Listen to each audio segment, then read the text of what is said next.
কোন গ্লাস? মাগুরায় একই সময়ে দুই দপ্তরে রহস্যজনক অগ্নিকাণ্ড। ভোর ৩টা ৪০ মিনিটের দিকে সদর উপজেলা সহকারী কমিশনার ভূমি কার্যালয় এবং জেলা সাব রেজিস্ট্রার অফিসে অজ্ঞাত দুর্বৃত্তরা আগুন লাগিয়ে দেয় বলে প্রাথমিকভাবে ধারণা করা হচ্ছে। মাগুরা শহরের ভূমি অফিসের নিচতলার একটি কক্ষে দেখা যায় ধোঁয়া। দ্রুত স্থানীয়রা ও ফায়ার সার্ভিস ঘটনাস্থলে পৌঁছে আগুন নিয়ন্ত্রণে আনে। ততক্ষণে কম্পিউটার, ল্যাপটপ সহ গুরুত্বপূর্ণ রেকর্ড পুড়ে যায়। একই সময়ে সাব রেজিস্ট্রার অফিসেও আগুনে নথিপত্র ছাই হয়ে যায়। সিকিউরিটি গার্ড জানান, দুর্বৃত্তরা জেলা রেজিস্ট্রি অফিসের সাথে থাকা দলিল লেখকদের ঘরে পেট্রোল দিয়ে আগুন লাগিয়ে দেয়। এটা কোনো চক্রান্ত কি? এ তো অবশ্যই যাদের আছে পেট্রোলটা তোলো যে কি দেখা গেছে তাদের তো চক্রান্ত ছাড়া কি বোঝা যায়? ওটা তো চক্রান্ত ছাড়া তো আর অন্য কিছু বোঝা যাচ্ছে না। ঠিক আছে, আমি তো প্রাথমিক মনে করছিলাম যে মনে হয় ইসে হয়েছে, ওই বিদ্যুৎ লাইনই হয়েছে, কিন্তু তা তো না। তাহলে কি দেখলে তুমি?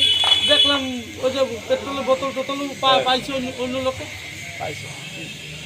থেকে আমি প্রথম থেকে নাম নাম নাম আমার নাম মোহাম্মদ দৈদুর রহমান, আমি জেলা স্টার অফিসের 900 ঠিক আছে, আমি দোতলায় ছিলাম। দোতলায় থাকা অবস্থায় হঠাৎ করে আগুনের ভুলকি দেখে, ঠিক আছে, এই আগুনের ভুলকি দেখে আমি গেটটা খুলে নিচে এসে আমি বালতি করে পানি এনে নিবেনের চেষ্টা করি। ওর ক্ষোভ দিয়ে আমি এলাকা ফায়ার সার্ভিসে ফোন দিয়ে ফায়ার সার্ভিসের অফিসের লোক আনিয়ে আগুন নিয়ন্ত্রণ করি।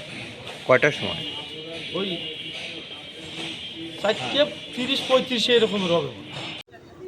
আপনারা জানেন গত রাত 3:40 আমাদের সদর উপজেলা ভূমি অফিস এবং কাছাকাছি সময়ে সদর উপজেলা সাব রেজিস্ট্রি অফিসে অগ্নিকাণ্ডের ঘটনা ঘটে। তো আমরা সাথে সাথে ফায়ার সার্ভিসের সহায়তায় ফায়ার সার্ভিসের একটি ইউনিট এসে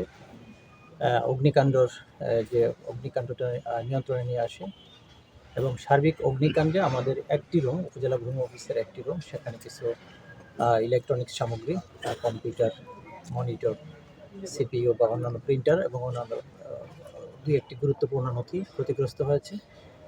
এবং যে নথিগুলো ক্ষতিগ্রস্ত হয়েছে এটা গুরুত্বপূর্ণ তো অবশ্যই, তবে সেটি আর বা মালিকানার কোনো বিষয় না। এগুলো একটি বিবিধ মামলার কিছু নথি আছে, তো যেগুলো আমরা এগুলো রিকভার করতে পারবো।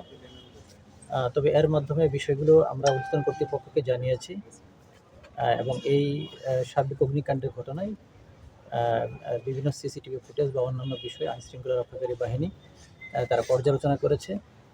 আর এই বিষয়গুলোর বিষয়ে সার্বিক অগ্নিকাণ্ডের বিষয়ে আইনগত যে ব্যবস্থা গ্রহণ সেটিও প্রক্রিয়াধীন রয়েছে। এগুলো জনগণের সম্পত্তি, আপনাদেরই সম্পত্তি। যদি এখানে কোনো দুষ্কৃতিকারী ঘটনাগুলো ঘটিয়ে থাকে, যে বিষয়গুলো খতিয়ে দেখবে আইনশৃঙ্খলা রক্ষাকারী বাহিনী, আমি আপনাদের মাধ্যমে সবাইকে সচেতনের আহ্বান জানাই। সবাইকে আপনারা সচেতন করবেন। এগুলো আপনাদেরই সম্পত্তি, জনগণের সম্পত্তি, মাগুরাবাসীর সম্পত্তি।